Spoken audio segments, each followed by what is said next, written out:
Assalamualaikum warahmatullahi wabarakatuh. Saya Sabila Soihatul Adina, NIM 2018 11100016. Di sini saya akan menjelaskan mengenai merancang analisis kebutuhan. Merancang analisis kebutuhan ini ada 8. Yang pertama analisis kebutuhan, kemudian yang kedua ada langkah-langkah analisis kebutuhan, yang ketiga ada tahapan identifikasi kesenjangan, kemudian ada sumber analisis kebutuhan, ada pengembangan kompetensi sebagai tujuan pembelajaran, kemudian ada pengembangan materi pembelajaran, kemudian ada pengembangan pengalaman belajar, dan yang terakhir ada strategi dan metode pembelajaran. Yang pertama dari merancang analisis kebutuhan yaitu ada analisis kebutuhan. Analisis kebutuhan yaitu suatu kegiatan untuk mengumpulkan informasi tentang kesenjangan yang harus dimiliki oleh siswa dan yang sudah dimiliki oleh siswa. Hal tersebut menunjukkan pentingnya melacak informasi tentang harapan dan kenyataan, yakni kemampuan yang harus dimiliki oleh siswa dan kemampuan yang telah dimiliki oleh siswa. Kemudian yang kedua dari merancang analisis kebutuhan ini ada langkah-langkah analisis kebutuhan. Langkah-langkah analisis kebutuhan ada tahap pengumpulan informasi. Yang pertama yaitu tahap pengumpulan informasi, kemudian ada identifikasi kesenjangan, kemudian ada analisis performance, kemudian ada identifikasi hambatan dan sumber, kemudian ada identifikasi karakteristik siswa, kemudian ada identifikasi prioritas dan tujuan, dan yang terakhir ada rumusan masalah. Selanjutnya dari merancang analisis kebutuhan yaitu tahapan identifikasi kesenjangan. Tahapan identifikasi kesenjangan ini dilakukan melalui OM, yaitu Organizational Elements Model yang disebut OM tadi. Ada 5 elemen dalam OM, yaitu ada input, proses, produk, output, dan outcome. Penjelasannya, input yaitu sesuatu yang sudah ada, sesuatu yang sudah tersedia, yaitu meliputi uang, waktu, guru, dan lain-lain. Kemudian yang kedua ada proses. Proses yaitu kegiatan dalam pembelajaran yang meliputi pembentukan staf, pembelajaran berlangsung, media, strategi, yang berkaitan dengan kurikulum yang berlaku. Kemudian ada produk. Produk ini meliputi penyelesaian pendidikan, keterampilan, pengetahuan, dan sikap yang dimiliki, serta kelulusan tes kompetensi. Kemudian yang keempat ini ada produk. Produk yaitu meliputi ijazah kelulusan, keterampilan prasyarat, atau lisensi. Kemudian yang terakhir ada outcome. Outcome ini merupakan hasil akhir yang meliputi kecukupan dan kontribusi individu atau kelompok pada saat ini atau dan saat mendatang atau saat pada masa depan. Kemudian dari tahapan identifikasi kesenjangan ini yang pertama ada analisis performance. Analisis performance ini merupakan langkah ketiga dari langkah-langkah analisis kebutuhan. Analisis performance meliputi beberapa hal. Yang pertama, mengidentifikasi guru. Mengidentifikasi guru ini meliputi bagaimana guru melakukan tugas dan tanggung jawab dalam pengelolaan pembelajaran. Kemudian yang kedua ada mengidentifikasi sarana dan prasarana. Sarana dan prasarana yaitu bagaimana sarana dan prasarana untuk yang menunjang dalam pembelajaran. Kemudian ada identifikasi kesenjangan. Bagaimana sih identifikasi kebijakan. Bagaimana sih kebijakan di sekolah yang dalam menunjang keberhasilan pembelajaran. Dan yang terakhir ada mengidentifikasi iklim sosial dan iklim sosiologis. Iklim sosial yaitu yang berhubungan baik antara unsur sekolah dan iklim psikologis, yaitu suasana kebersamaan antara semua onset dan sekolah. Kemudian yang kedua dari tahapan identifikasi kesenjangan, ada mengidentifikasi kendala beserta sumber-sumbernya. Mengidentifikasi kendala dan sumber ini merupakan langkah ketiga dari langkah-langkah analisis kebutuhan. Identifikasi kendala. Pastinya dalam proses pembelajaran ada kendala-kendala yang datang.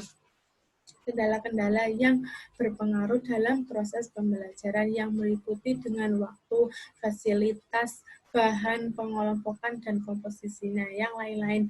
Baik itu kendala yang berhubungan dengan individu atau kelompok. Kemudian yang ketiga dari tahapan identifikasi kesenjangan ini ada identifikasi karakteristik siswa. Identifikasi karakteristik siswa merupakan pemecahan masalah yang berkaitan dengan siswa yang dihadapi oleh siswa, yaitu yang berhubungan dengan usia, jenis kelamin, level pendidikan, latar belakang, kemudian tingkat sosial ekonomi. Pokok dalam identifikasi karakteristik siswa ini yang berhubungan yang dihadapi oleh siswa. Kemudian selanjutnya dari tahapan identifikasi kesenjangan yaitu identifikasi tujuan.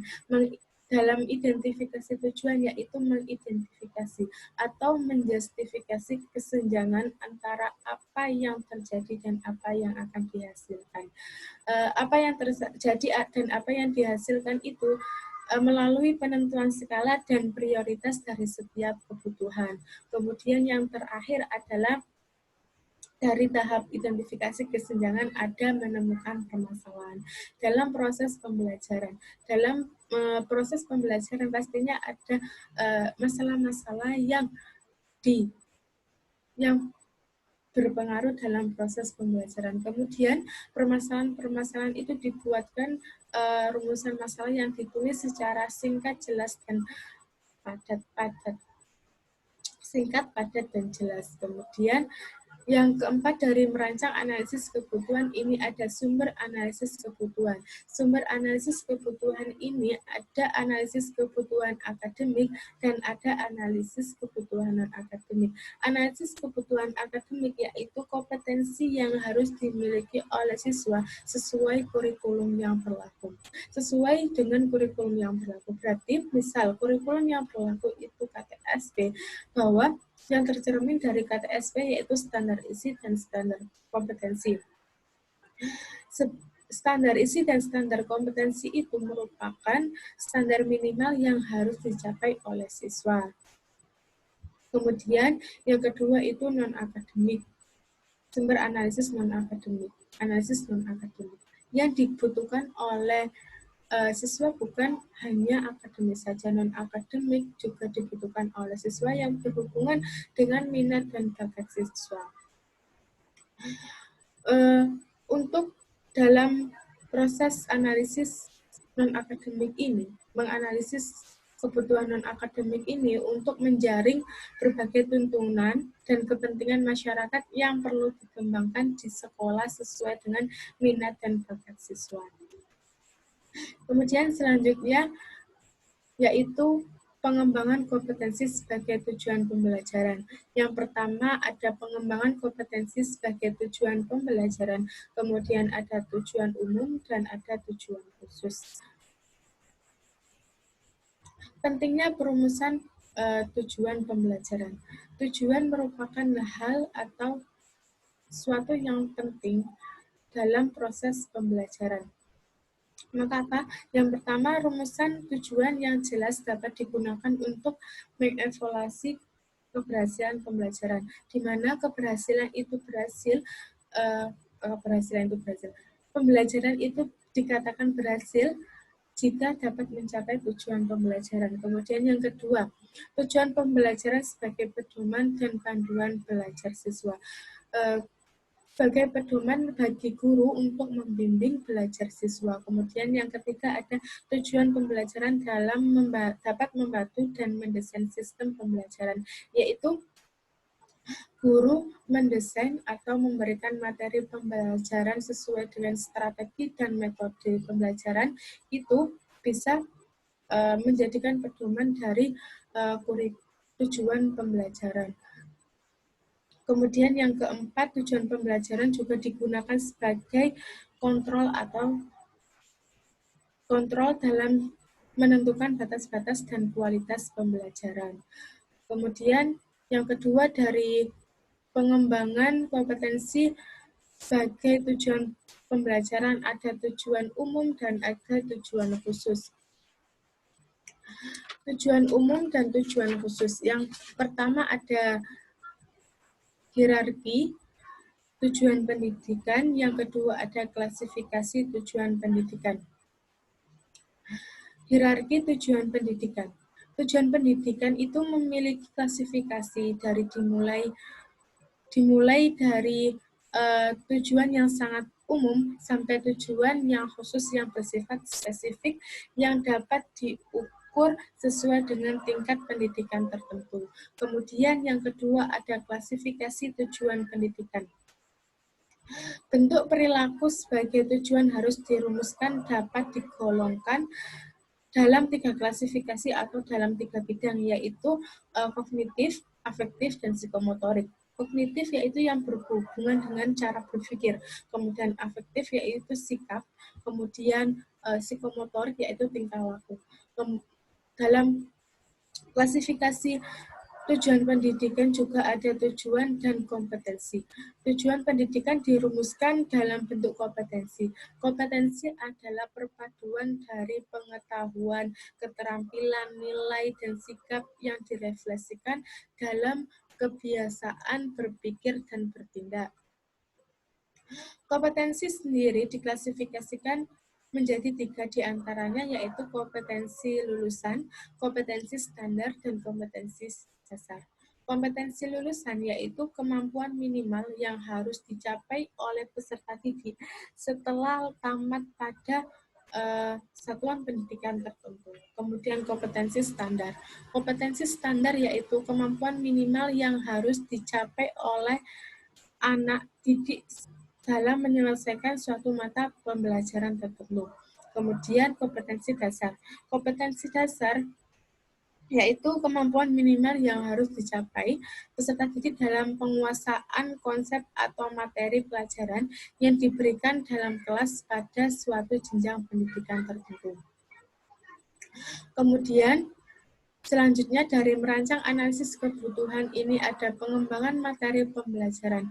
Pengembangan materi pembelajaran ini ada hakikat materi pembelajaran, ada sumber materi pembelajaran, dan ada pengemasan materi pembelajaran.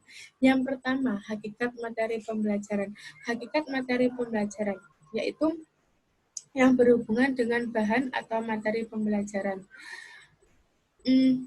Bahan atau materi pembelajaran adalah suatu yang sangat penting yang menjadi isi kurikulum yang harus dikuasai oleh siswa.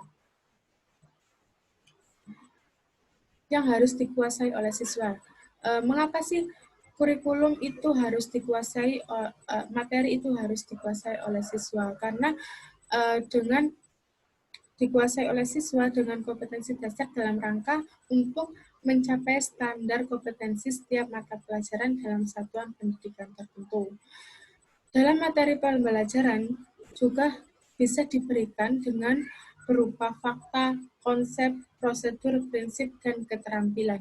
Berupa fakta, berarti pengetahuan atau materi yang diberikan itu harus berupa data-data yang spesifik dan data-data yang benar-benar ada. Kemudian konsep merupakan gabungan dari berbagai atribut berupa suatu pembeda dari satu konsep dengan konsep lainnya. Kemudian ada prosedur. Prosedur merupakan materi pembelajaran yang berhubungan dengan kemampuan siswa untuk mencapai langkah-langkah sistematis tentang sesuatu. Kemudian ada prinsip. Prinsip yaitu apabila sudah memahami berbagai konsep dan fakta yang relevan. Kemudian keterampilan.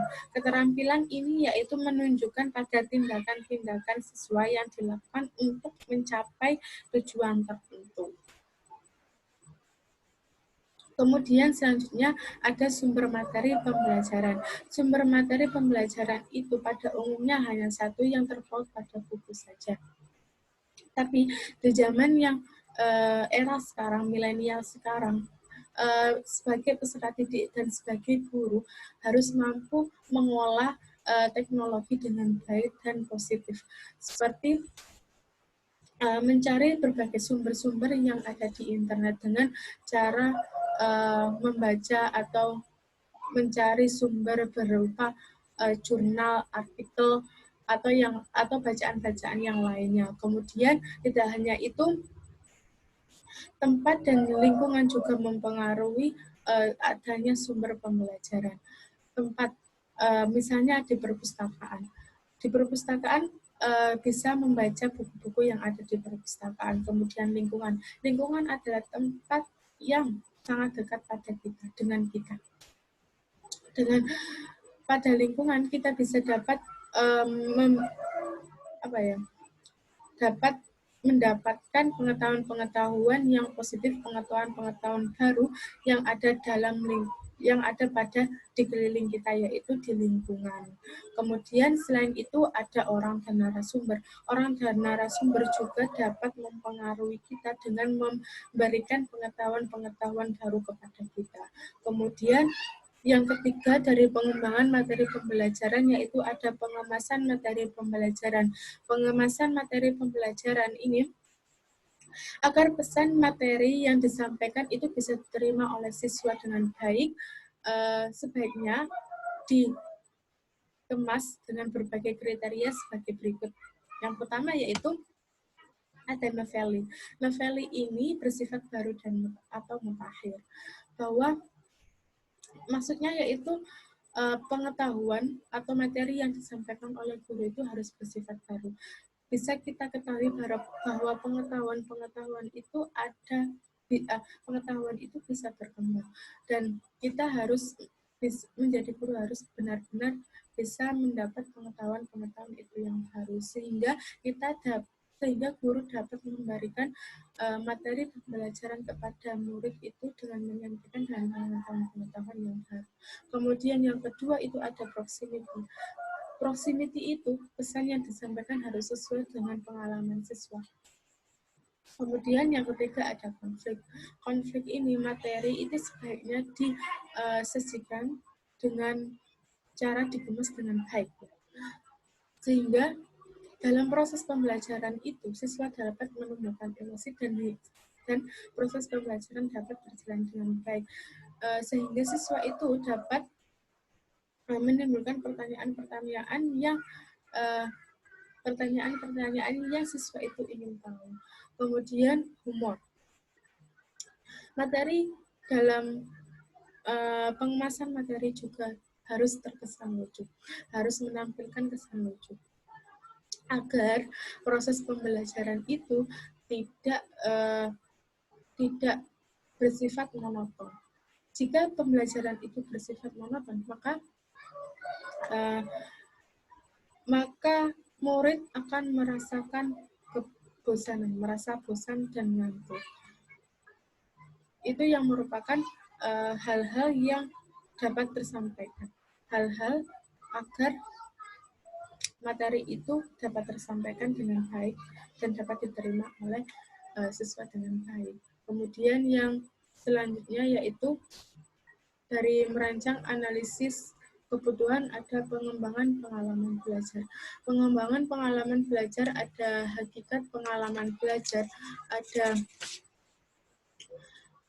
pertimbangan-pertimbangan menentukan pengalaman belajar, kemudian ada tahapan pengembangan pengalaman belajar, kemudian ada guru dalam pengembangan pengalaman belajar. Pengembangan pengalaman belajar yang pertama, hakikat pengalaman belajar. Hakikat pengalaman belajar ini ada dua, ada menurut belajar menurut Gardner dan pengalaman belajar menurut Piaget. Pengalaman belajar menurut Gardner ini ada 8 tipe. Yang pertama ada belajar signal, ada belajar mereaksi, ada belajar membentuk rangkaian, ada belajar asosiasi verbal, belajar membedakan, belajar konsep, belajar aturan, dan yang terakhir ada belajar problem solving. Dari 8 tipe belajar yang dikemukakan oleh Gardner, dapat dikatakan bahwa kemampuan belajar untuk memecahkan masalah sangat bergantung pada belajar. Tentang hukum dan pengalaman belajar akan dapat dipengaruhi oleh kemampuan seseorang dalam belajar konsep dan seterusnya.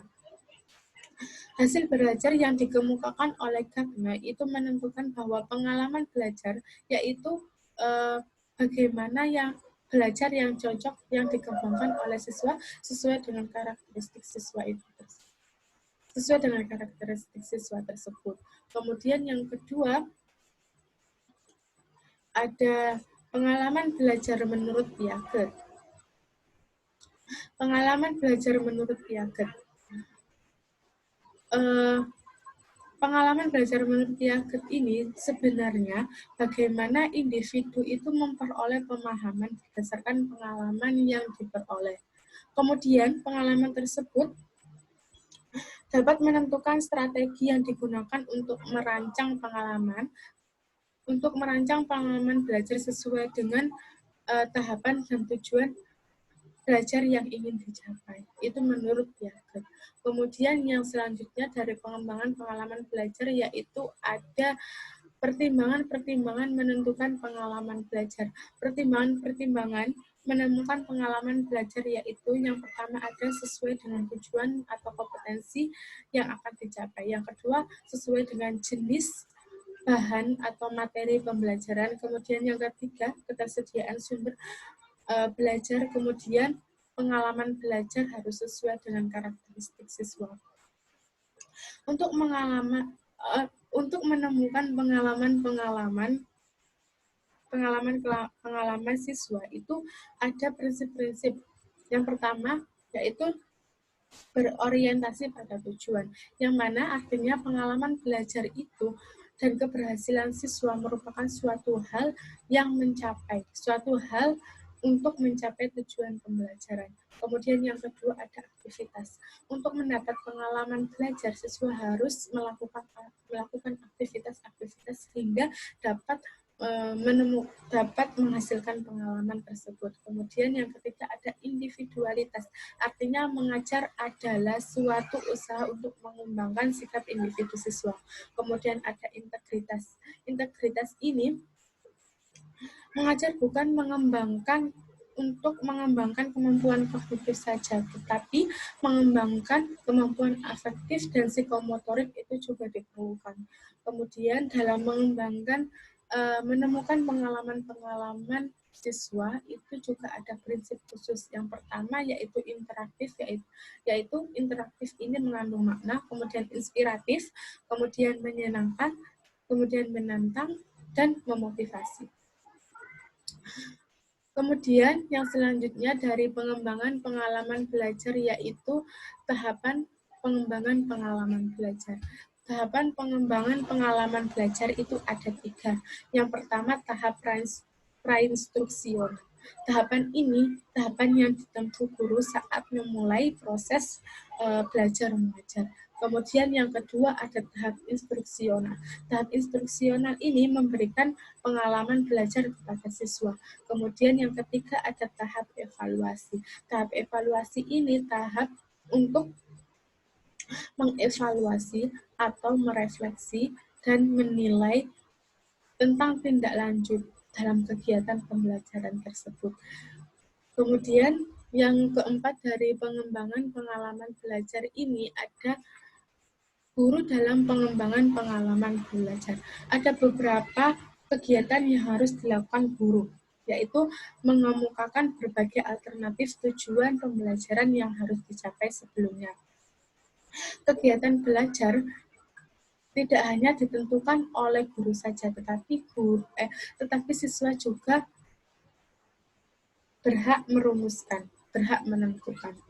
Yang pertama yaitu menyusun tugas-tugas belajar bersama siswa untuk mencapai tujuan belajar. Kemudian memberikan rencana pembelajaran yang harus dilakukan saat pembelajaran.